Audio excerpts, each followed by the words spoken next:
Hi అండి, నేనైతే పీతల పులుసు చేస్తున్నాను. సరిపడగా ఆయిల్ వేసుకున్నాను, ఇంకా కొంచెం వేస్తున్నాను. ఇప్పుడు కొద్దిగా కరివేపాకు, అలాగే పచ్చిమిరపకాయలు, ఉల్లిపాయలు కూడా కట్ చేసుకున్నాయి. ఒకసారి కలిపేసుకోవాలి. ఒక 10 నిమిషాలు మూత పెడతాను ఎగిదాకా.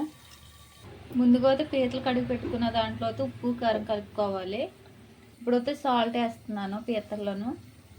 ఇప్పుడు కొద్ది కారం వేసుకుంటున్నాను, పసుపు వేసుకున్నాం. ఒకసారి చేతితో ఇలాగ వేస్తే బాగా కలిసిపోతుంది ఉప్పు కారం.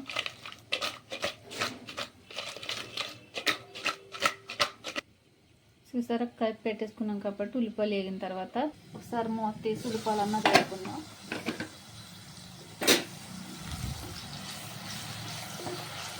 ఇంకా కొంచెం వేగాలి. ఇప్పుడు అల్లం వెల్లుల్లి పేస్ట్ కొద్దిగా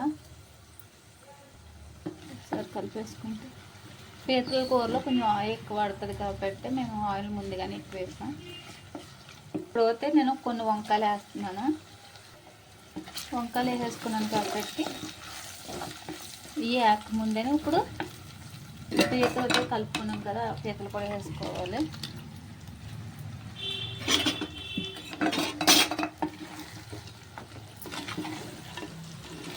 వంకాయలు బాగా ఉడికిదాకా కాదు, వెంటనే వేసుకోవాలి, లేకపోతే మెత్తగా అయిపోతాయి.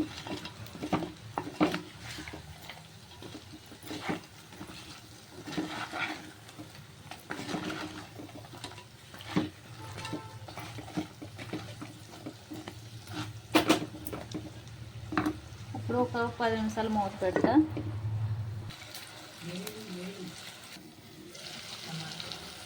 ఇప్పుడు ఉడికిపోయింది కాబట్టి నేను వస్తే దాంట్లోనే కొంచెం నీళ్ళు అన్నీ కలిపి వేసుకుంటున్నాను. ఒకసారి కలిపేసుకుని, అబ్బా కూర పీతల వాసన భలే వస్తుంది ఉడుతుంటే. పీత ఎందుకు వండుతున్నామంటే ఇలాగొస్తేనే బాగుంటుంది, ఒక పీత వేసుకుని తినవచ్చు. ఇప్పుడు అన్నీ వేసాను కాబట్టి మూత పెట్టేస్తున్నాను కొంచెం ఉడికేదాకా. జీలకర్ర ఎల్లుల్లిపాయ అయితే ఇప్పుడు మిక్సీ పట్టుకోవాలి కొన్ని వాటర్ వేసుకుని. చూసారు కదా, కూర తెలబడుతుంది కదా. ఇప్పుడు అయితే దీంట్లో చింతపండు పులుపు వేసుకోవాలి.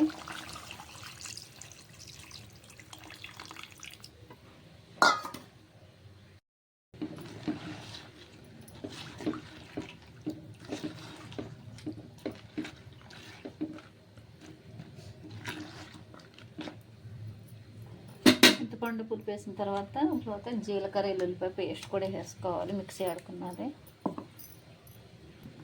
ఆ గిన్నె కొంచెం కడిగేసుకొని వేసుకుంటే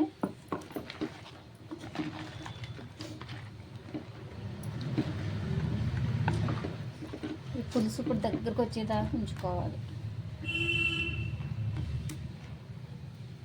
ఇప్పుడైతే నేనైతే ఒక 20 నిమిషాలు కంపల్సరీ ఉడకాలి కూర. ఇప్పుడైతే నేను ఒకసారి తిప్పడానికి కలుపుకోవాలి కూర.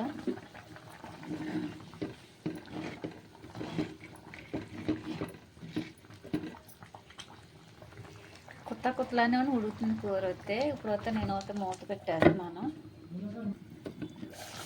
ఫైనల్గా అయితే కూర దగ్గరకు వచ్చేస్తుందండి. ఇప్పుడైతే కొత్తిమీర వేసి ఒక 5 నిమిషాల తర్వాత ఆఫ్ చేసేస్తాను.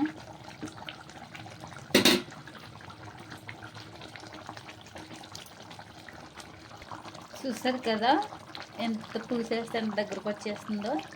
పీతల పులుసు వస్తాయండి, రెడీ అండి. మీకు ఈ వీడియో నచ్చితే కనుక లైక్ చేయండి, షేర్ చేసి సబ్స్క్రైబ్ చేసుకోండి. మీ సపోర్ట్ నాకు ఎప్పుడు ఉండాలి. ఓకేనండి, బాయ్.